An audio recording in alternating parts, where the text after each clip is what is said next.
Pernah kepikiran nggak sih? Kalau kita lihat sepanjang sejarah, kan ada begitu banyak nabi ya. Ada Nabi Nuh, Ibrahim, Musa, Isa, sampai Nabi Muhammad. Nah, pertanyaannya apakah mereka semua ini datang bawa produk yang beda-beda? Atau jangan-jangan ini semua sebetulnya satu waralaba spiritual yang sama, cuma kemasannya aja yang disesuaikan buat zaman dan audiensnya. Oke, mari kita kupas tuntas soal ini. Hari ini kita akan dalami sumber-sumber yang Anda berikan, yaitu ayat-ayat Al-Quran, untuk melacak satu ide besar, kesatuan esensi agama atau ad-din. Misi kita sederhana aja, kita mau paham gimana inti ajaran para nabi itu sebetulnya satu. Meskipun, ya aturan praktisnya, syariatnya bisa beda-beda. Dan yang paling penting gimana mereka semua jadi teladan utama dalam berlomba-lomba dalam kebaikan. Jadi kalau kita mulai dari awal, gagasan utamanya kan berarti mencari benang merahnya. Apa sih sebetulnya kesamaan fundamental yang dibawa oleh semua nabi ini?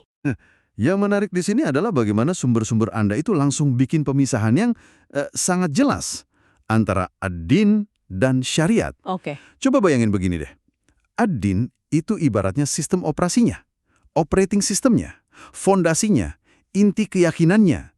Ini tuh nggak pernah berubah dari versi 1 sampai yang terakhir. Oke, sistem operasi. Sedangkan syariat itu lebih kayak aplikasi yang jalan di atas OS itu. Aplikasinya bisa beda, bisa diupdate, disesuaikan dengan perangkat atau kondisi masyarakat saat itu. Analogi yang bagus. Jadi, apa inti dari sistem operasi yang nggak pernah berubah ini? Intinya cuma satu kata, tauhid. Mengesahkan Tuhan dan tunduk patuh sepenuhnya hanya kepadanya. Ini adalah pesan inti, semacam source code yang sama yang diwasiatkan ke para nabi besar. Ini bukan ide baru yang dibawa Nabi Muhammad loh, tapi ini pesan warisan. Dan sumber yang Anda lihat menegaskan ini secara eksplisit. Sangat eksplisit. Di catatan Anda ada satu ayat kunci dari surat Asy-Syura ayat 13, ini merangkum semuanya. Saya coba bacakan ya.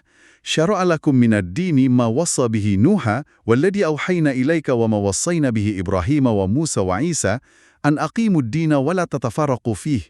Artinya apa itu? Artinya, Dia telah mensyariatkan bagi kamu tentang agama apa yang telah diwasiatkannya kepada Nuh dan apa yang telah kami wahyukan kepadamu dan apa yang telah kami wasiatkan kepada Ibrahim, Musa dan Isa yaitu, tegakkanlah agama dan janganlah kamu berpecah belah tentangnya. Tunggu. Di sini ada yang sedikit kontradiktif buat saya. Gimana tuh? Kalau Tuhan sendiri yang ngasih aplikasi atau syariat yang beda-beda untuk tiap umat, bukannya itu justru ya resep jitu buat perpecahan? Perintah jangan berpecah belah rasanya agak berlawanan dengan fakta bahwa aturan mainnya sengaja dibuat beda. Pertanyaan yang bagus sekali, dan disitulah kedalaman konsepnya. Al-Quran seolah sudah mengantisipasi pertanyaan ini. Penekanannya itu bukan pada perbedaan ritualnya, bukan pada hukum formalnya, tapi pada sumbernya. Oh oke, sumbernya satu. Betul. Karena sumber sistem operasinya sama, yaitu Tuhan Yang Maha Esa, maka sikap seorang mukmin adalah mengimani semua utusannya tanpa terkecuali. Mereka semua kan bagian dari satu rantai estafet kenabian. Jadi perpecahan itu terjadi bukan karena syariatnya beda? Tepat. Perpecahan itu terjadi ketika para pengikutnya mulai mengklaim hanya versi aplikasi saya yang benar, sambil menolak mengakui validitas sistem operasi yang sama di balik aplikasi lain. Saya paham sekarang. Jadi masalahnya bukan di perbedaan aturannya, tapi lebih ke ego kelompok yang merasa paling eksklusif. Oke, kalau gitu mari kita lanjut. Di mana posisi Al-Quran dan Nabi Muhammad dalam rantai ini? Apakah ini cuma episode pengulangan atau ini episode finalnya? Nah, ini poin yang krusial. Al-Quran, menurut sumber yang Anda berikan, itu memposisikan dirinya dengan dua peran kunci. Ada dua istilah penting di sini, musyaddiq dan muhaimin. Oke, kita bedah satu-satu ya, musyaddiq. Musyaddiq itu artinya pembenar. Al-Quran datang untuk mengonfirmasi, memvalidasi kebenaran inti yang ada di kitab-kitab sebelumnya, seperti Taurat dan Injil yang asli. Jadi pesannya bukan lupakan semua yang lama gitu ya? Bukan, justru sebaliknya, ya pesan inti tentang tauhid yang kalian terima dulu itu memang benar. Jadi ini seperti sequel film yang menghormati cerita di film-film sebelumnya. Ya, cerita aslinya memang begitu, maka muhaimin itu perannya seperti director's cut. Oh, menarik. Dia jadi penjaga, pengawas, dan standar akhir. Al-Quran berfungsi menyaring kembali ajaran sebelumnya, mengoreksi bagian yang mungkin sudah diubah manusia, dan mengembalikan semuanya ke visi asli sutradara. Dia jadi batu ujian atau standar final. Ini dijelaskan di surat Al-Ma'idah, ayat 48. Wa anzalna ilaikal kitaba bil haqqi musaddiqan lima baina yadayhi minal kitab wa muhaiminan alaih. Dan kami telah turunkan kepadamu Al-Quran dengan membawa kebenaran, membenarkan apa yang sebelumnya, yaitu kitab-kitab yang diturunkan sebelumnya, dan batu ujian terhadap kitab-kitab yang lain itu. Jadi ini bukan penghapusan, tapi lebih ke restorasi dan pembaruan final, mengembalikan semua ke esensi awal sambil ngasih panduan terakhir yang berlaku universal, semacam final cut untuk seluruh umat manusia. Anda menangkapnya dengan sempurna. Itulah posisi yang diklaimnya. Ini membawa kita ke pertanyaan berikutnya. Kalau pesannya adalah tentang ketaatan dan berbuat baik, berarti para pembawa pesan itu sendiri pastilah contoh nyatanya, kan? Mereka bukan cuma pembicara, tapi juga pelaku. Betul loh. Gimana sumber-sumber ini menggambarkan para nabi dalam aksi, bukan cuma kata-kata? Anda langsung menuju ke jantung persoalannya. Konsep utamanya di sini adalah uswatun hasanah, teladan yang baik. Iya, sering dengar istilah itu. Sumber Anda menyoroti surat Al-Ahzab ayat 21 yang secara spesifik menyebut Nabi Muhammad sebagai uswatun hasanah.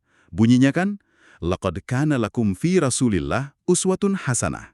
Sesungguhnya telah ada pada diri Rasulullah itu suri teladan yang baik bagimu. Nah, tapi ini bukan sekedar contoh baik biasa.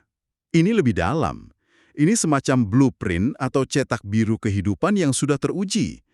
Ibarat manual lengkap dari pabriknya tentang cara menjalankan hidup biar hasilnya optimal. Dan ini berlaku untuk semua nabi, bukan hanya Muhammad. Tentu, semangatnya berlaku untuk semua. Nabi Ibrahim misalnya juga disebut teladan luar biasa dalam keteguhan tauhid. Mereka semua itu disebut Al-Quran sebagai a'immah, para pemimpin. Jadi bukan cuma penyampai informasi ya, tapi pemimpin yang ngasih petunjuk lewat tindakan. Benar, mereka ada di garda terdepan dalam mengerjakan kebajikan, mendirikan sholat, menunaikan zakat. Mereka nggak pernah bilang, kerjakan ini, tapi selalu, ayo kita kerjakan ini bareng-bareng. Oke, nah ini dia bagian yang bikin saya penasaran dari tadi. Konsep berlomba-lomba dalam kebaikan atau fastabiqul khairat, gimana sebuah perlombaan bisa adil kalau setiap peserta atau setiap umat punya lintasan dan aturan main yang beda-beda? Bukankah itu seperti membandingkan pelari maraton dengan perenang, lalu menyuruh mereka semua berlomba? Siapa yang nentuin pemenangnya? Justru disitulah letak keindahan dan ujiannya.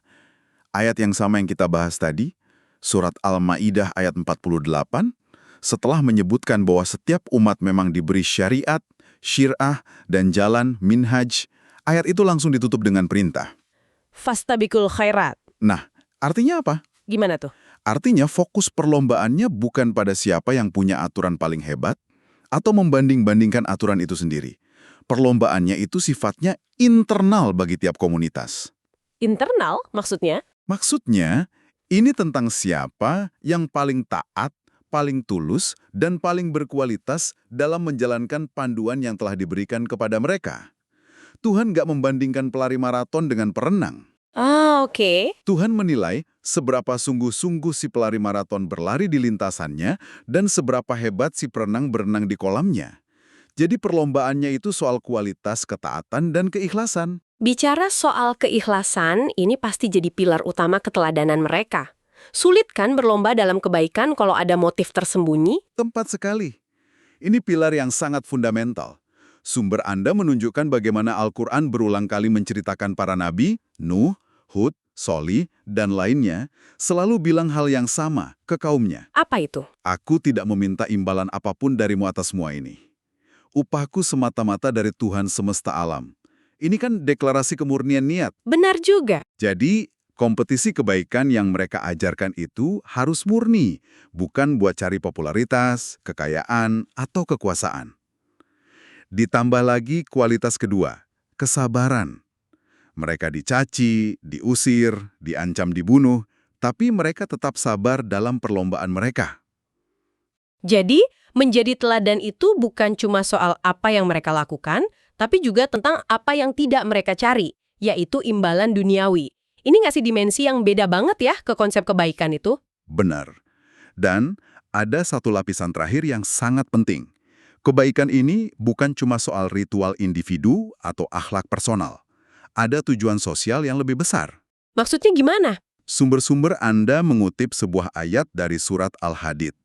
Di sana disebutkan para nabi diutus dengan membawa Alkitab, yaitu petunjuk, dan Al-Mizan atau neraca keadilan, Tujuannya untuk apa?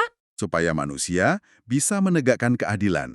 Jadi, berlomba dalam kebaikan itu puncaknya adalah berlomba dalam menciptakan masyarakat yang adil, seimbang, dan sejahtera.